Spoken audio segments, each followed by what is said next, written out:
Used to think K-dramas were just entertainment.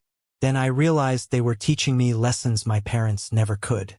And today, I'm about to show you 3 game-changing life lessons that literally changed how I approach relationships, success, and failure. Stay with me for this one because honestly, Netflix could never. Korean dramas have taken over the world, and for good reason. But here's what most people miss. These aren't just love stories and revenge plots. They're sophisticated narratives about how to live better. I've binged over 50 K-dramas, yeah, no shame, and I've extracted actual wisdom from them. This is episode 1 of a series where we break down real lessons that can transform your life. Let's go. The first lesson is about acceptance, and it comes from the show It's Okay to Not Be Okay. Here's the situation. The main character, Moon-young, is brilliant, but she's broken. She's got a traumatic past, and instead of hiding it or pretending everything's fine, the drama forces her, and us, to accept that sometimes it's not okay. And here's the plot twist. The moment she stops fighting her pain, it loses power over her. Think about your own life for a second. What are you resisting right now?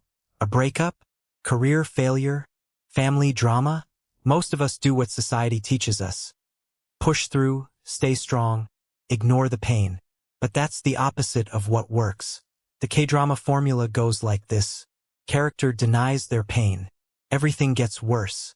Character finally admits the truth. Growth happens. The lesson? Acceptance isn't weakness. It's the prerequisite for change. Studies show that people who accept their difficult emotions, instead of suppressing them, recover faster and build healthier relationships. It's literally the foundation of therapy. So if you're going through something right now, here's your permission slip. It's okay to not be okay. The moment you accept that, you can actually do something about it. Before we jump to lesson 2, I need to know, are you actually watching this for the lessons? Or are you just here for the K-drama recommendations? Comment below, no judgment. I get it. Okay, so lesson 2 is the dark one, and it comes from Itaewon class. The premise: Oh-sua goes to prison for a crime he didn't commit. For 14 years. When he gets out, he's consumed by one thing: revenge against the people who destroyed his life. And he gets it. He destroys them. He wins. But here's where the K-drama wisdom hits different. He destroys himself in the process. This show teaches something most success content won't tell you. The energy you spend on revenge is energy you can't spend on building. Think about it. Every moment Oh-sua spent plotting was a moment he wasn't building his future. Every relationship he sacrificed for revenge was a relationship he needed later. Here's the math. You get hurt by someone. You spend 5 years planning their downfall. You succeed, and you've wasted 5 years of your potential. Meanwhile, the person who hurt you, they might not even care. But you know what destroys them more? If you become wildly successful despite them. If you build something bigger than their sabotage. If you move on. So if you're currently in a situation where someone wronged you and you're tempted by revenge, don't. Redirect that anger into building, into becoming. The best revenge isn't a revenge plot. It's thriving without them. This is why Itaewon class is so important. It shows you the true cost of the path most people fantasize about. Okay, last lesson. This one's going to hit different because it's the most hopeful one. This final lesson comes from Crash Landing on You. And I know what you're thinking. Isn't that just a romance drama? Yeah. But it's also a masterclass in what happens when you show up for people, especially when it's inconvenient. Here's the story. Yoon Se-ri crashes into North Korea. Ri Jong-hyuk, a military officer, should literally turn her in and face execution if caught. Instead, he chooses to help her, not for romantic reasons at first, but because it's the right thing. Every single day, he shows up, and through that consistency, that boring, unglamorous showing up, they build something real.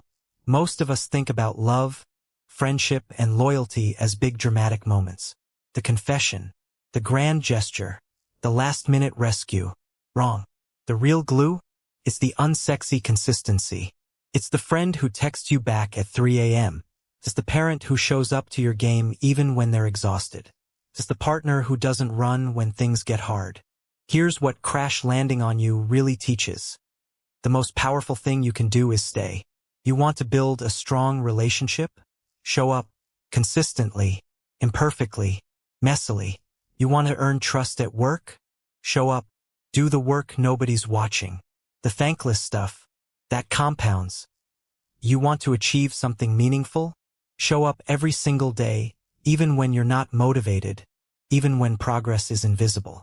The drama doesn't celebrate her for one perfect moment. It celebrates her for showing up consistently despite every obstacle. That's the real love story. That's what changes lives. And honestly, that's more powerful than any romantic gesture could ever be. So let me recap the 3 lessons real quick. Acceptance over resistance. Your pain only has power if you fight it. Build instead of destroy. Revenge wastes energy that could build your future. Show up consistently. Real power comes from unsexy, boring, daily consistency. But here's what I want you to take away. K-dramas work because they show consequences. Every choice matters. Every relationship matters. The choices that look good on camera often destroy the character, and the boring choices that nobody celebrates, like acceptance, like building, like showing up, those change everything. And that's a lesson you won't find in motivational content. Okay, so I have a question for you, and I'm genuinely curious. Which of these 3 lessons do you need to apply right now in your life? Do you need to accept something you've been fighting? Do you need to stop plotting revenge and start building? Do you need to show up more consistently somewhere? Drop it in the comments. Not because I need the engagement, well, I do, algorithms suck, but because saying it out loud makes it real. Writing it down is your first act of showing up. And if you're here because you're obsessed with K-dramas like I am, this series is going to be exactly what you need. Every episode, we're extracting the wisdom from the dramas that changed our lives. So if you haven't already, please subscribe. This is going to become a collection of episodes you come back to. Promise. Also, hit that notification bell because the next episode is about Goblin, and I'm going to explain why letting go is more powerful than holding on. This weird wisdom, and it changed my perspective on attachment. And one more thing, if you're still here and you haven't started a K-drama yet, what are you doing with your life? Okay, real talk. Thank you for watching. Genuinely. Drop a like if any of these lessons resonated. And in the next video, we're going deeper.